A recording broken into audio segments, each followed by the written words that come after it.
O Senhor esteja convosco. Ele está no meio de nós. Proclamação do Evangelho de Jesus Cristo segundo Lucas. Glória a vós, Senhor.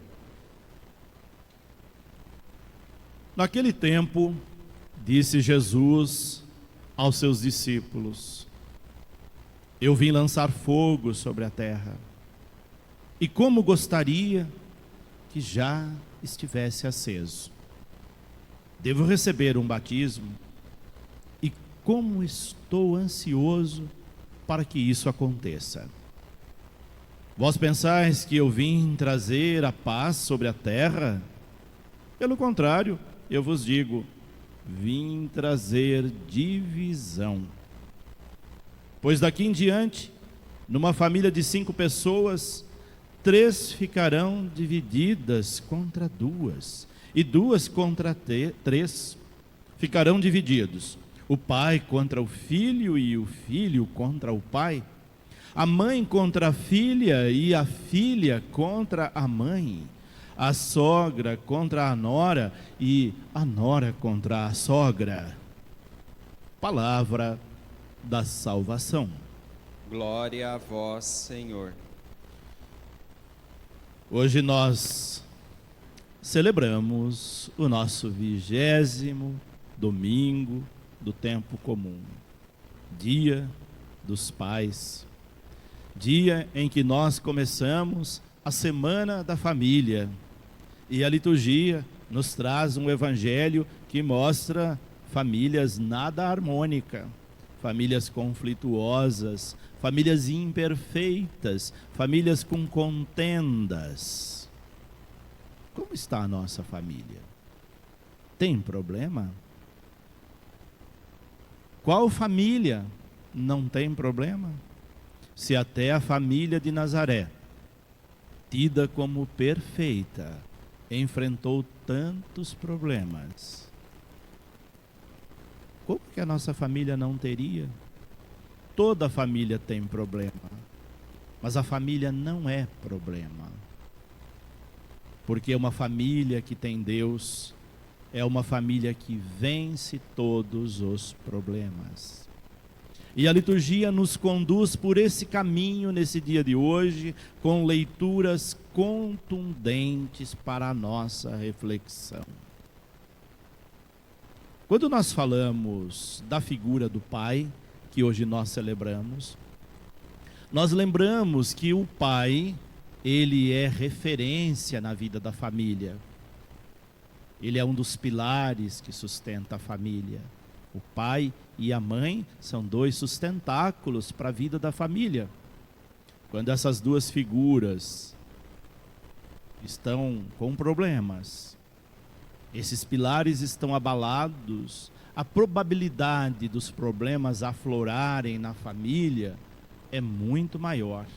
Sobretudo na figura do pai, porque recai sobre o pai uma grande responsabilidade, não só social, mas também eclesial e teológica.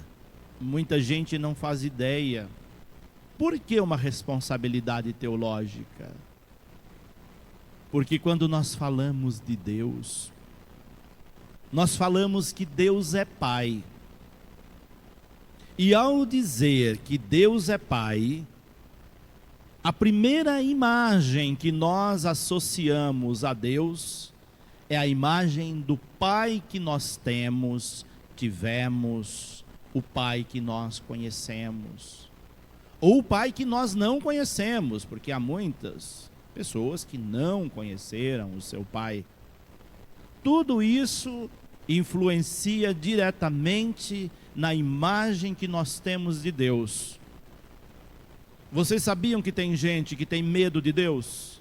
Vocês sabiam que tem gente que vê Deus como um carrasco? Vocês sabiam que tem gente que pensa que Deus fica com o olho grande, só olhando as falhas que a gente faz para castigar e para punir? Reflexo da imagem do pai que essa pessoa teve ou tem. Vira o tamanho da responsabilidade do pai, que não para por aí. Por isso a figura do pai é muito importante. O equilíbrio da família, dos filhos, de cada pessoa recai sobre a responsabilidade, sobre os ombros do pai. Por isso que ser pai é vocação, constituir família é vocação. Não é só gerar um filho, isso qualquer pessoa faz. Agora, a responsabilidade com o filho, com os filhos gerados, aí passa pela dimensão da vocação. É por isso que neste dia nós celebramos a vocação de constituir família.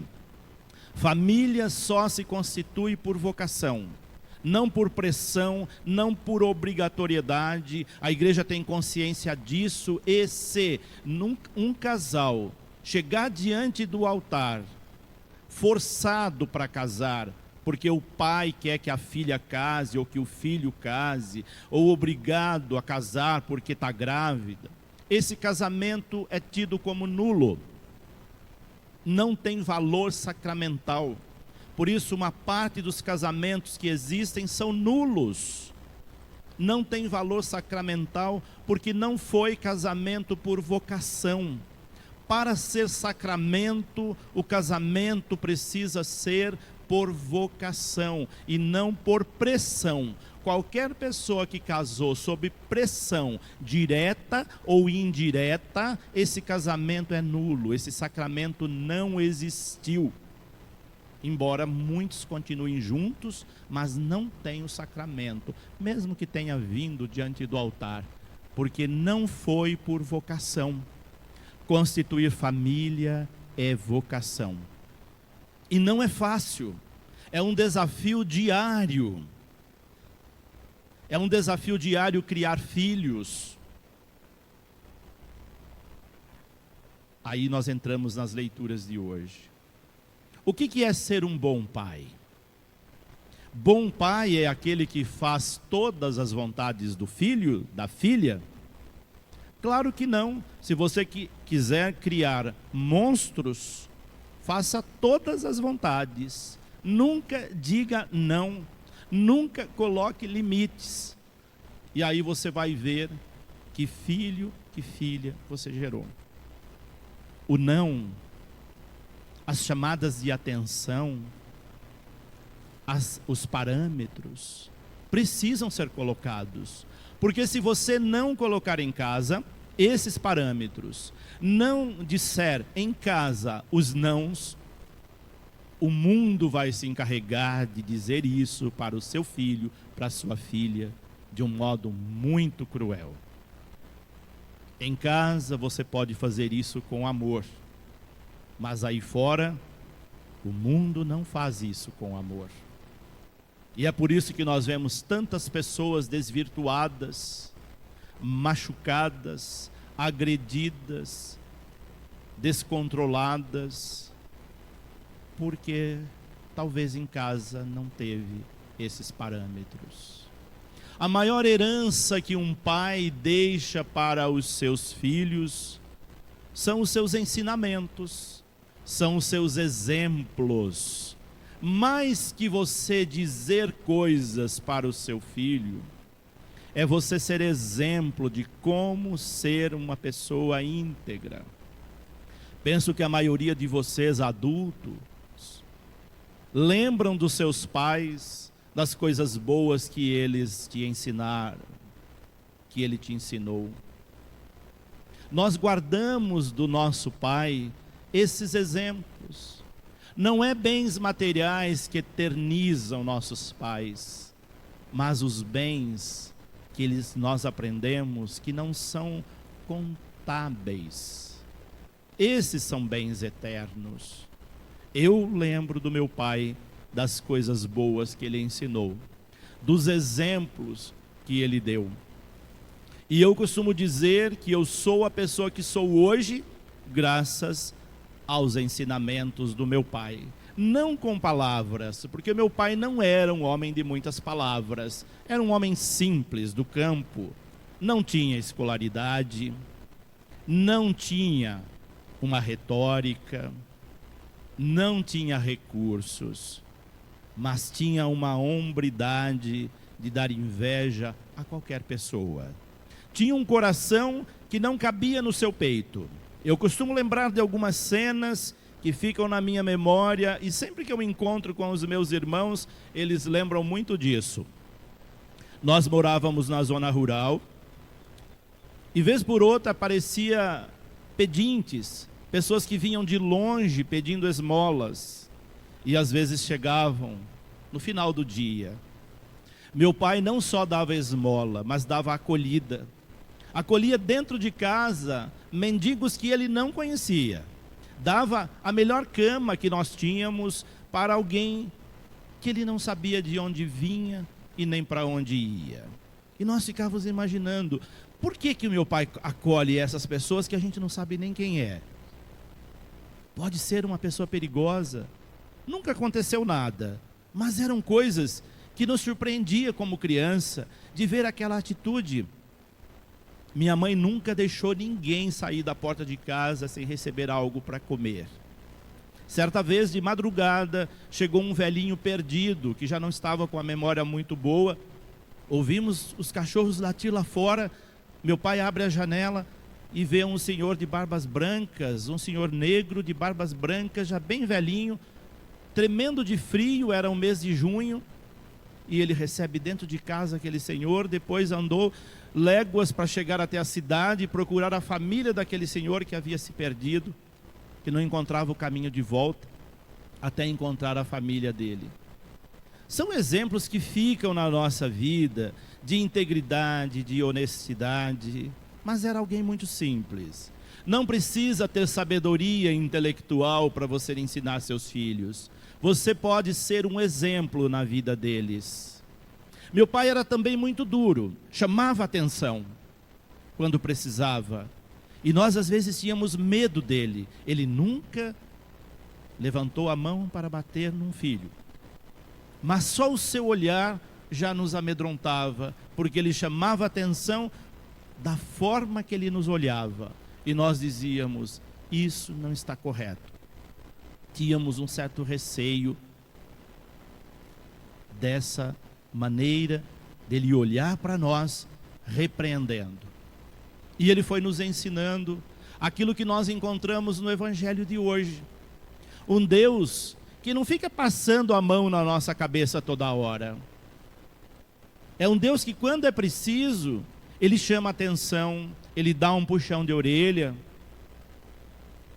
ele nos faz voltar para o caminho. Já que nós não aprendemos pelo amor, vem então pela dor. De alguma forma, ele nos ensina. E aí, quando nós ouvimos esse evangelho de hoje, no dia que começa a Semana da Família, falando de famílias desagregadas, desunião na família, como é que nós entendemos esse evangelho? O evangelho começa dizendo para nós, ele diz para os discípulos, mas hoje nós somos os seus discípulos, então ele está dizendo isso para nós também. Ele vai dizer, eu vim trazer fogo sobre a terra. E já gostaria que quando eu chegasse, eu encontrasse esse fogo aceso, queimando. Jesus veio para botar fogo sobre a terra, fogo no mundo. Já não basta os grandes incêndios que nós temos, mas é uma linguagem figurada. Qual é a imagem do fogo? Qual é a função do fogo entre tantas? É purificar. Quem veio do campo sabe que em determinados períodos o agricultor coloca fogo no capim seco, sobretudo agora nesse período de agosto, que em boa parte do país são grandes estiagens. Cautelosamente coloca fogo no capim seco para queimá-lo. E ao queimar esse capim, queima-se todas as pragas, todas as impurezas do solo. E quando vem as primeiras chuvas, esse capim brota sadio, bonito. A sabedoria popular.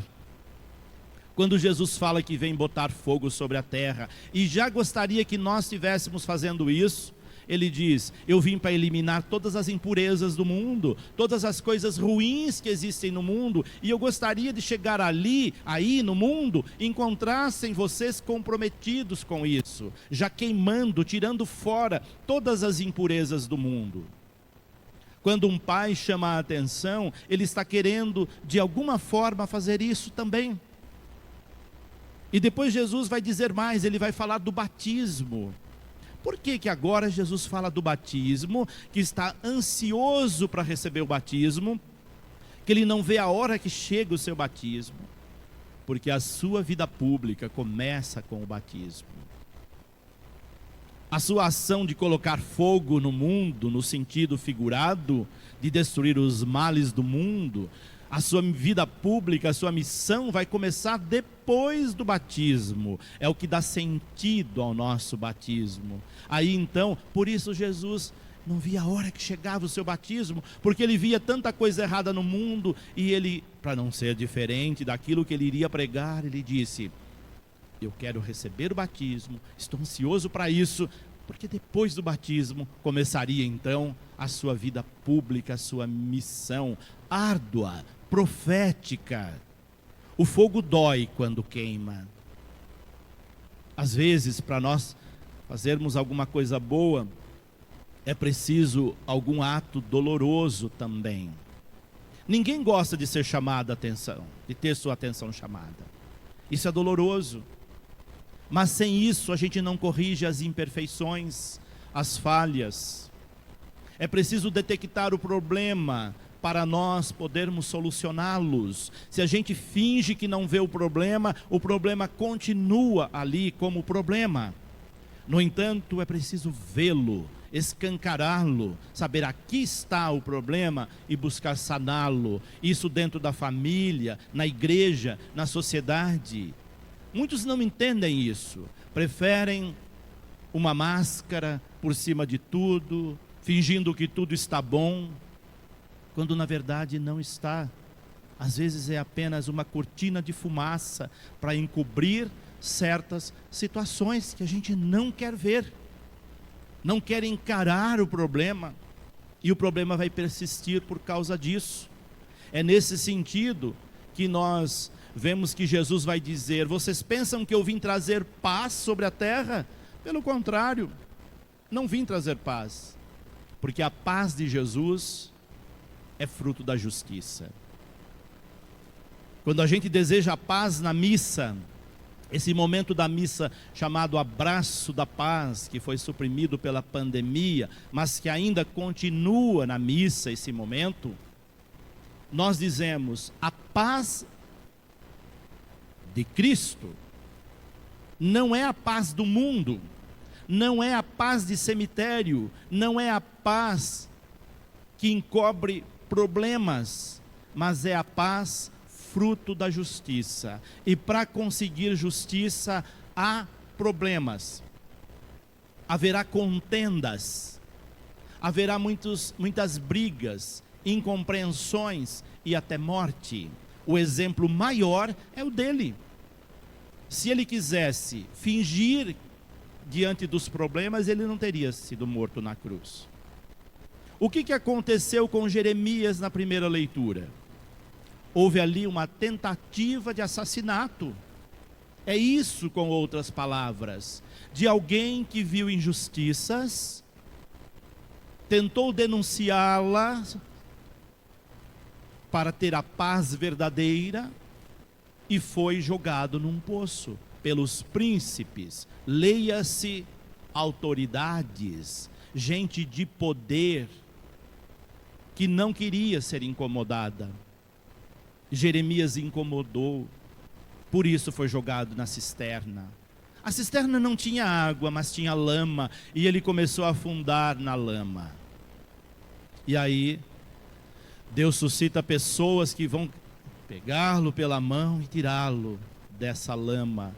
Por isso, no salmo que nós ouvimos, nós recitamos: Deus nos tirou, nos resgatou da cova da morte. Ontem, com a missa das crianças, eu as trouxe aqui, em frente a esse vitral. Aqui está Jesus resgatando Pedro que afundava nas águas. É assim que Ele faz conosco, quando nós exercemos nossa missão profética, quando nós exercemos nossa missão de Pai. Ele estende a sua mão e nos socorre. Não tenhamos medo. Se nós agimos com honestidade, com integridade, conscientes de que estamos agindo de acordo com a vontade de Deus, nós não temos o que temer. Teme aquele que está fazendo coisa errada, aquele que não está no caminho de Deus. O medo é sinal de que nós não temos confiança. Se nós temos confiança em Deus e sabemos, o meu procedimento é correto, eu não tenho por que temer. Ele vem em nosso socorro. É nesse sentido que Jesus, no Evangelho de hoje, questiona-nos. Vós pensais que eu vim trazer paz sobre a terra? Pelo contrário, eu vos digo, vim trazer divisão. Não é que ele veio implantar divisão, ele veio constatar as divisões já existentes, as contendas já existentes no mundo e na nossa família. Quantas vezes temos contendas na família? Mas isso é importante que a gente perceba para poder encontrar a melhor forma, o melhor caminho de saná-las. Por isso o Evangelho mostra essas divisões todas. Se você não quer problemas, basta se acomodar e fingir que não vê o problema. Por que tem muita sogra que briga com a nora e vice-versa? Porque às vezes uma aponta a falha da outra. E ao apontar a falha, gera-se o conflito. É muito comum. Até hoje existe aquela figura marcada da sogra, que há muitas piadas sobre isso, que na verdade tem essa fundamentação bíblica. A sogra contra a nora contra a sogra. Justamente porque são duas pessoas que conseguem ver com mais facilidade, uma, as falhas da outra. E se você não souber como abordar essas falhas, gera-se conflitos. É muito natural isso acontecer. Mas isso não pode destruir a família. É preciso sanar essas dificuldades. Jesus é muito realista no Evangelho de hoje. Ele não fala de família perfeita, porque nem a dele foi perfeita. A família de Nazaré, que nós temos como modelo, nós entramos com a imagem da família de Nazaré, colocamos ali em destaque aquela família, era divina. Tinha Jesus no seu centro. Foi isenta de problemas? Claro que não. Problemas não é imperfeição da família. A família de Jesus teve muitos problemas. Basta a gente estudar um pouquinho biblicamente a história da família de Nazaré. Desde a gestação de Jesus já teve problema. Antes da criança nascer já estava ameaçada de morte. Antes, Maria ficou grávida e já começou o falatório. José queria abandoná-la em silêncio, para não expô-la. Deus precisou entrar em ação para mudar a cabeça de José. E ele perceber que ali estava o Filho de Deus, que Deus estava naquela família. Quando a gente percebe que Deus está na nossa família, os problemas não se tornam maiores que Deus. E logo em seguida, a criança nasce e não tem lugar. Maria não tinha lugar para dar a luz para o filho. Que problema maior que esse? Nasce numa estrebaria de animais.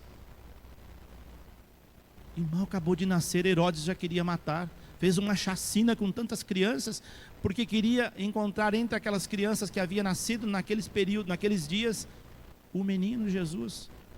E eles tiveram que viajar léguas no lombo de um animal, de um burrinho, para o Egito, porque o filho estava ameaçado de morte.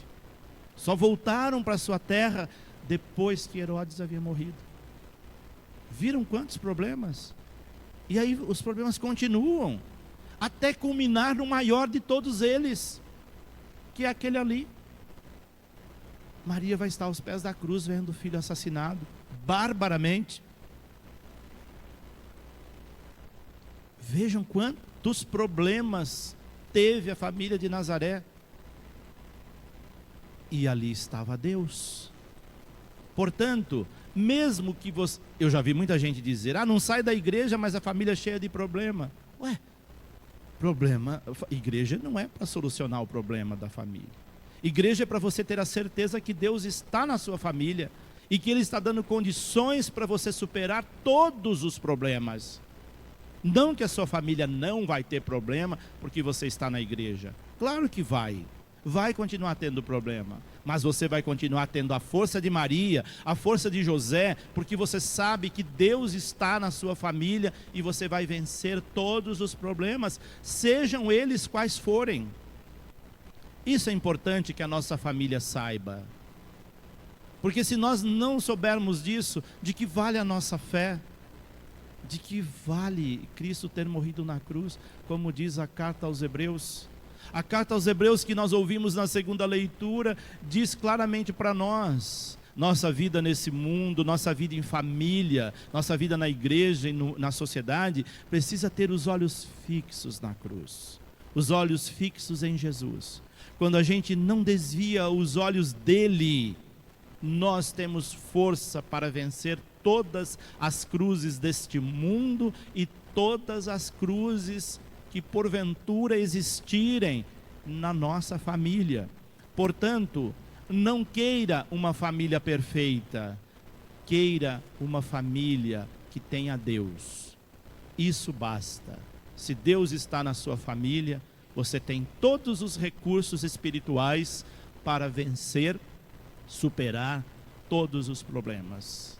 É por isso que nós destacamos ali a figura da família de Nazaré, cheia de problemas, mas ali firme como exemplo de que quem tem Deus vence todos os problemas.